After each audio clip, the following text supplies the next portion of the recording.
Hey watercolor wizards, Hajra here. I'm going to be painting a lady gnome all dressed up for the holidays. We'll also start on the festive ornament tree she's holding and then finish that up in a future video. As usual, video notes, project sketches, art blogs, deconstructed painting posts, and more rewards are available for my patrons on Patreon. So I'm using cold press Arches watercolor paper. I prefer hot press Arches actually as my favorite paper because the smoothness gets along with fine detail so much, but using the backside of a cold press Arches paper is a near second, and it can be preferable if you want more texture. And you can see I'm wearing half mittens to keep from smearing the paper. Someone left a comment a few weeks ago about how the gloves I wore in my DIY watercolor block video were creepy. The cut off black satin gloves in that watercolor video were actually inking shields. I was handling a lot of watercolor paper in that video and I didn't want to get lotion on it, so I wore them. For those of you who don't know, oil or lotion can ruin areas of watercolor paper as it makes it resistant to watercolor paint, and wearing gloves can prevent that. Additionally, artists who want to prevent pencil or wet ink or wet paint from lifting and smearing sometimes use gloves, so sometimes I do wear gloves, even if somebody finds them creepy. I don't use gloves nearly as much anymore because I've evolved to doing smaller size paintings in more detail, and so I can sort of keep my hand off of most of the paper. I use my favorite paints, Schmincke watercolors, for this gnome piece. In fact, I just demoed and explained the 140 color Schmincke dot card in a very informative recent video, so go ahead and check that out. And I was able to use several of those little dot color samples to do this piece. There's enough sample paint on the dot card to do some artist trading card or postcard size pieces, or even the 7x10 inch size gnome piece that I'm working on here, but this is still pretty small. And I've painted lots of teeny pattern sections, not a big swath of a single color over the whole entire page, so I am being a bit clever about not needing large single color sections. And it's a good use for that sample paint on the dot card after you do the swatches because you did pay for it, and it's really fun and enlightening if you use color combos of colors you don't have and are trying for the first time. I took a long time to draft out the composition of the candy cane tree and the ornaments on sketch paper, and you can see how I use sketch and vellum paper in another video about just that. I did a lot of erasing and changing of the ornament ball sizes and the curves of the candy cane. Drawing freehand always has more graceful lines, so again I urge you to develop your drawing skills and reserve tracing for transferring your freehand sketches to other papers, or just the most basic guiding lines if you're starting out. This way you can work on building up your drawing skills, which you'll really appreciate later.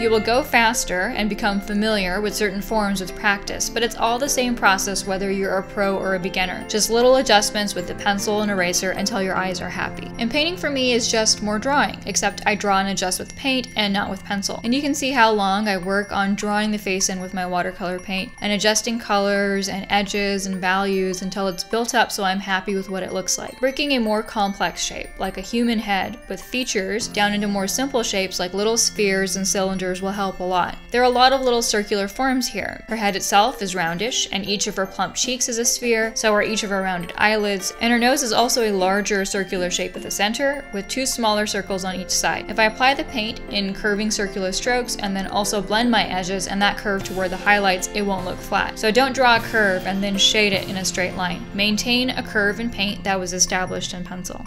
And I started this piece as a master's study of one of Rian Poortvliet's iconic gnome illustrations, but it turned into more of an original painting. But it's still a tribute piece to Rian's famous gnomes. If you inspect Rian's illustration style, what helps make it so realistic is that it's part of that natural history and botanical field guide way of journaling that I love and have discussed before. In fact, my love for botanical illustration probably started with these gnome books back in elementary and middle school without me knowing it. His style starts out with heavy pencil shading, which he doesn't erase, and ink for solid dark values. Then he puts in watercolor washes for the color, but most of the value is already there in the ink and pencil. And there's a rough, textural, masculine feel to the illustration that's absent from many other more delicate botanical illustrations or in my own botanical painting style. So here's the gnome lady illustration by Rian that I was originally going to copy fully as a master study. And you can see I did the same character and pose, but I used a completely different color scheme and I really transformed the composition too. I did no ink and pencil shading, which he used heavily. I just used watercolors, and the result is less earthy, less rough, less masculine. Removing the ink and pencil changed the value of the piece significantly, and I went further and used a much brighter spectral color scheme rather than his duller, earthier colors, so the value range of the piece got even lighter. And even though there's more colors than I typically use, they're closer to the clean colors I use for my own botanical paintings. His piece was a rather small female study that he did as part of a larger page of image and text, and he placed her face in darker shadow, and it ended up being too obscure to work with the brighter lighting and colors that I was using. If I had left the face immersed in shadow like he did, it would have looked really weird with the spectral colors and bright ornaments. We would wonder, where are the dark shadows coming from? And it's not like she's hanging out during a Christmas eclipse or something, right? So I just had to change it. I tried to imagine what her face would look like underneath all those shadows he had put in the illustration, and played around with my pencil sketch until I liked the face. I also altered the costume to have more little sections to accommodate the little teeny paint batches I had in these color dots. I also replaced the flowers and stem the gnome was carrying with a branching candy cane with hanging ornaments to further transform it into an original piece. And yeah, that let me have even more decoration and more small sections of color. Rian Portfleet was a hunter and a naturalist, and it's surprising that someone who painted foxes and deer with so much respect and empathy turned out to be someone who also killed these animals for sport. But I found it was a common thing for some naturalists like Rian or Audubon to have an artistic respect and love for birds and animals and share that beauty and knowledge with the world, but also be detached hunters. I don't get it at all myself, but it did happen in these men. I also found out upon reading the second Gnome volume as an adult that Rian indulged crude, sexist, and orientalist stereotypes in how he objectified women and stereotyped other cultures. And the number of busty nude gnome women appearing over and over in the second book rather gratuitously is really disappointing. And the text about gnomes drawn from other cultures is often demeaning too. Maybe this is why my school library only had the first Gnomes book and not the second volume I found as an adult. But it doesn't change that Rian's gnome books contain so much beauty and are filled with a love for folk and fairy tales and a respect for animals and nature, all captured in vividly imaginative and masterly executed illustrations that made the gnomes real to me. As a kid, I genuinely thought these gnomes were real, that they really existed, and my mother told me she believed in them too, so I'm sure that didn't make it any better. It was made more concrete by the fact that Rian's gnome book was put in the non-fiction section in the United States, and that's what was printed in capital letters on the inside cover flap, non-fiction. So I was a believer in gnomes for years growing up, and like them, I wanted to have a little underground cottage in the woods with hand-painted furniture and have an herbal store of medicinal herbs that I knew all about, and I imagined that I would take care of sick or injured animals too.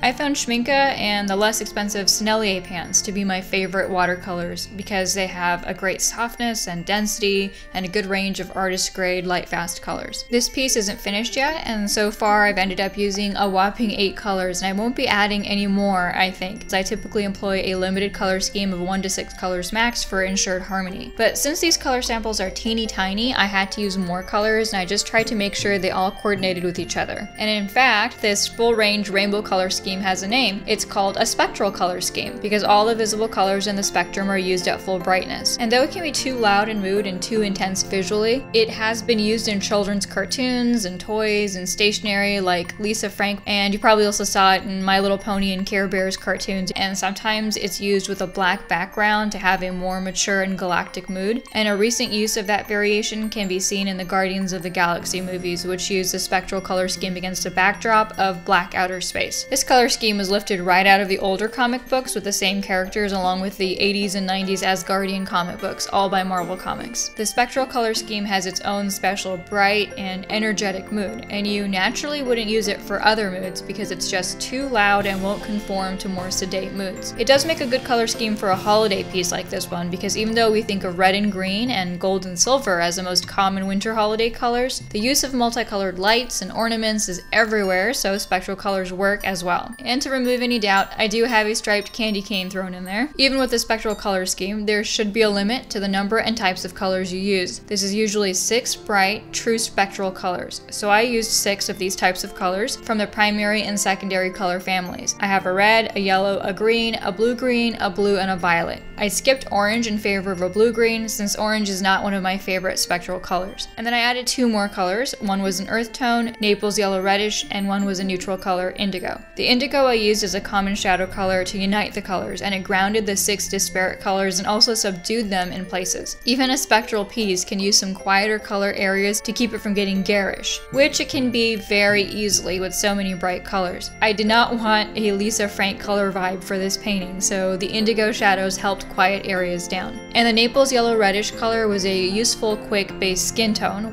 which so many earth colors can actually help with. Usually I would have mixed the skin tone from the other colors to reduce the number of colors used total, but in this case I had a very small sampling of each color in the dot card, and I didn't want to run out, so I used a new color for the base skin areas. And I chose Naples yellow reddish, an earth tone, so it had the added benefit of being like the indigo and being a more quiet color that lowered the brightness of the piece a tad more. Very different from the non-pastel, brilliant, and mostly transparent colors used in the rest of the piece. I hope you found what I managed to do with several of my dot card color samples inspiring. I wonder how many little pieces I can end up making with just these dots, right? If you're already my patron, you'll have access to HD images of my dot cards with swatches and my other color wheels as I paint and post videos, along with information about limited color palettes and color theory. As always, thanks for parking your brushes here. Please like, subscribe, and check out my website links and Patreon page to support my art and art channel below. Until next time, wishing you all fantastical watercolor adventures.